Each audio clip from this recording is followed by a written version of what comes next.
కరివేపాకు ప్రయోజనాలు తెలిస్తే నమిలి మింగేస్తారు.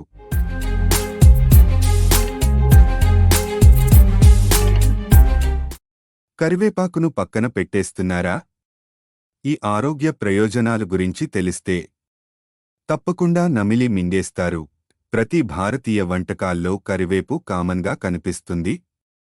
చాలామంది దీన్ని కేవలం రుచి కోసమే వేస్తారని అనుకుంటారు. పక్కకు తీసి పడేస్తుంటారు. అయితే కరివేపాకు వల్ల కలిగే ఈ ప్రయోజనాలు గురించి తెలిస్తే అస్సలు వదిలిపెట్టారు. కరివేపాకు తాజా సువాసన, కమ్మని రుచిని అందిస్తుంది. అందుకే మన ఇళ్లల్లో కరివేపాకు లేనిదే వంట పూర్తి కాదు.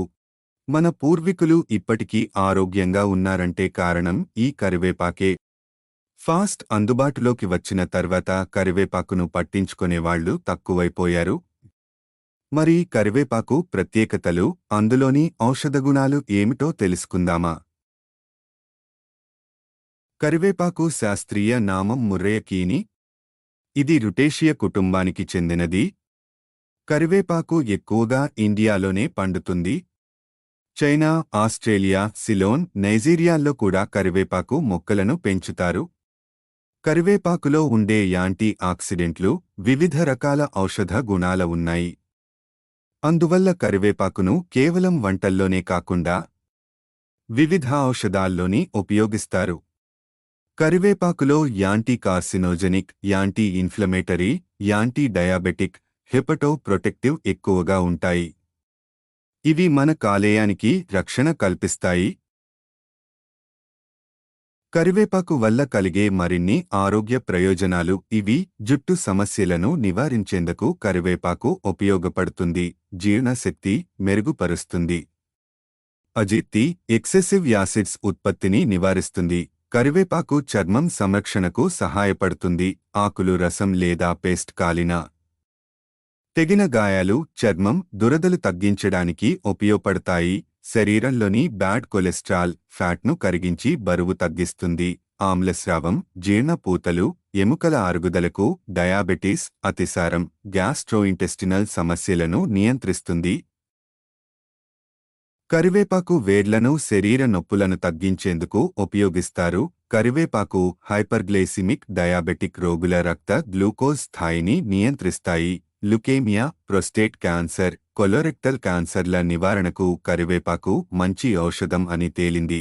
కరివేపాకు జుట్టు మూలాలను బలపరుస్తుంది. జుట్టు పెరుగుదలకు సహకరిస్తుంది.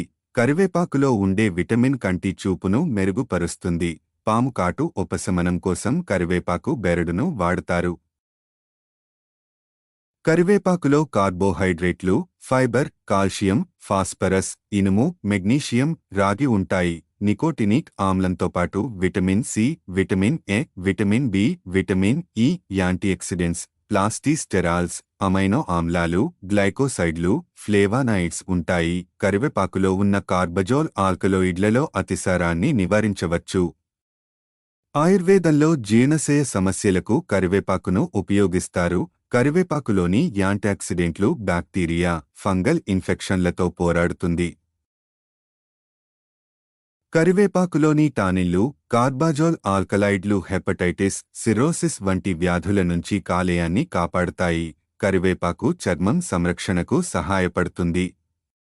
ఆకులు రసం లేదా పేస్ట్ కాలిన, తెగిన గాయాలు, చర్మం దురదలు తగ్గించడానికి ఉపయోగపడతాయి. పిల్లల్లో ఆకలి మందగిస్తే అన్నంలో కాస్త కరివేపాకు పొడి నెయ్యి వేసి తినిపిస్తే ఆకలి పెరుగుతుంది. కరివేపాకు యూరిన్ సమస్యలను తగ్గిస్తుంది. కరివేపాకులో ఉండే యాంటీఆక్సిడెంట్స్ యూరిన్, బ్లాడర్ సమస్యలను నివారిస్తుంది.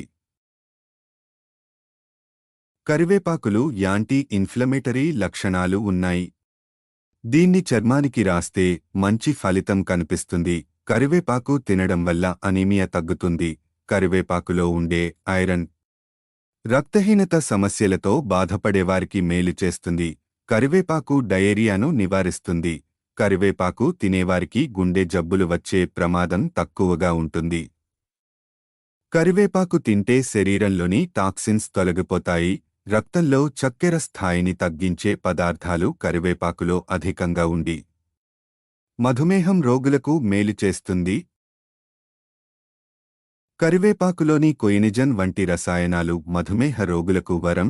కిడ్నీ ప్రక్షాళనకు కరివేపాకు మేలు చేస్తుంది. రోజుకు 2 సార్లు కరివేపాకు రసాన్ని తాగితే మూత్రపిండ సమస్యలు ఉండవని నిపుణులు చెబుతున్నారు. కరివేపాకుతో ఆరోగ్య ప్రయోజనాలు అన్నీ కావు. కానీ మనం కరివేపాకును తేలిగ్గా తీసుకుంటాం. కంచెల్లో కనిపిస్తే కరివేపాకును తీసిపడేస్తాం. డయాబెటిస్, హైపర్టెన్షన్ తదితర జీవన శైలి వ్యాధులే కాకుండా అనేక వ్యాధులకు నివారణగా ఉపయోగపడుతుంది. సమతుల ఆహారం తీసుకుంటూ క్రమం తప్పకుండా వ్యాయామం చేసేవారు రోజుకు 10 చొప్పున కరివేపాకు ఆకులను తినాలి. ఇలా 3 నెలల పాటు తింటే అసలు మధుమేహం, డయాబెటిస్ దరిచేరదని ఆయుర్వేద వైద్య నిపుణులు చెబుతున్నారు. కరివేపాకును పొడి చేసి మెంతులు, ఉసిరి, నేరేడు గింజల పొడి, నల్ల జీలకర్ర, తిప్పసత్తు, నాటు కాకర కలిపి పొడి చేసుకోవాలి. భోజనం చేసేటప్పుడు మొదటి ముద్దలో ఒక 2 చెంచాలు కలుపుకొని తినాలి. ఇలా చేస్తే డయాబెటిస్ ఉన్నవారికి షుగర్ లెవెల్స్ అదుపులో ఉంటాయి. వీరు ఖచ్చితంగా తీసుకోవాల్సిన ఆహారం ఇది. కరివేపాకు పండ్లు లేదా బెరడు కషాయంగా కాచుకోవాలి. దీనిని రోజు కొద్దిగా తాగితే హైపర్టెన్షన్, బీపీ వల్ల వచ్చే సైడ్ ఎఫెక్ట్స్ తగ్గిపోతాయి. అర్సమొలలు, పైల్స్ తగ్గాలంటే లేతగా ఉన్న కరివేపాకును జ్యూస్గా చేసుకుని తేనె కలిపి తాగితే సరిపోతుంది. పైల్స్ ఉన్నవారికి ఉపశమనం లభిస్తుంది. వికారం తగ్గడానికి కూడా కరివేపాకు ఉపయోగపడుతుంది. కరివేపాకు రసం చేసుకుని దానికి అంతే మొత్తంలో నిమ్మరసం కలుపుకుని రోజూ ఓ 2 సార్లు తాగితే వికారం, వాంతుల నుంచి రిలీఫ్ ఉంటుంది. మలబద్ధకం, కడుపులో మంట, కడుపు ఉబ్బరం తదితర జీర్ణక్రియ సంబంధిత సమస్యలు ఉంటే కరివేపాకు చూర్ణంలా చేసుకుని మజ్జిగలో కలిపి తాగాలి. జ్వరం ఉన్నప్పుడు కాస్త కరివేపాకు కషాయం కాచుకుని తాగితే జ్వరం నుంచి ఉపశమనం లభిస్తుంది. జీర్ణశక్తి పెరగాలంటే కరివేపాకులను ఎండబెట్టి ధనియాలు, జీలకర్రతో కలిపి వేయించాలి. నేతితో వేయించి చూర్ణం చేసుకుని కాస్త సైంధవ లవణం కలిపి నిల్వ చేసుకోవాలి. ఆహారంతో పాటు అప్పుడప్పుడు తీసుకుంటే ప్రయోజనం ఉంటుంది. లేదా ధనియాలు, మెంతులు, ఆవాలు సమపాళ్లలో నెయ్యిల వేయించాలి. మలబద్ధకం, కడుపులో మంట, కడుపు ఉబ్బరం తదితర జీర్ణక్రియ సంబంధిత సమస్యలు ఉంటే కరివేపాకు చూర్ణంలా చేసుకుని మజ్జిగలో కలిపి తాగాలి. జ్వరం ఉన్నప్పుడు కాస్త కరివేపాకు కషాయం కాచుకుని తాగితే జ్వరం నుంచి ఉపశమనం లభిస్తుంది. జీర్ణశక్తి పెరగాలంటే కరివేపాకులను ఎండబెట్టి ధనియాలు, జీలకర్రతో కలిపి వేయించాలి. నేతితో వేయించి చూర్ణం చేసుకుని కాస్త సైంధవ లవణం కలిపి నిల్వ చేసుకోవాలి. ఆహారంతో పాటు అప్పుడప్పుడు తీసుకుంటే ప్రయోజనం ఉంటుంది. లేదా ధనియాలు, మెంతులు, ఆవాలు సమపాళ్లలో నెయ్యిల వేయించాలి. ఈ మిశ్రమాన్ని దంచి పొడిలా చేసుకోవాలి. ఎండు మిరపకాయలకు బదులుగా సొంఠి పొడి వాడుకుంటే ఇంకా శ్రేష్టం. ఇది మీ జీర్ణక్రియను మెరుగుపరుస్తుంది. అమీబియాసిస్ నుంచి ఉపశమనం కోసం కరివేపాకు పొడి, తేనె కలిపి తీసుకోవాలి. శ్వాసకోశ వ్యాధుల నుంచి కూడా కరివేపాకు ఉపశమనం ఇస్తుంది. రాత్రి భోజనంలో కరివేపాకు చూర్ణం కలిపి తీసుకున్నా లేదా విడిగా తీసుకున్నా దగ్గు, జలుబు, ఉబ్బసం వంటి వాటి నుంచి ఉపశమనం లభిస్తుంది. చలికాలంలో శరీరంలో వేడి పుట్టేందుకు కరివేపాకును ఎక్కువగా మీ ఆహారంలో భాగంగా చేసుకోవాలి. ఈ వీడియో చూసినందుకు ధన్యవాదములు. ఈ వీడియోని మీకు నచ్చినట్లయితే ఒక లైక్ చేయండి, అలాగే షేర్ చేయండి. కొత్త వారైతే ఈ ఛానల్ని సబ్స్క్రైబ్ చేసుకోవాలని మనవి.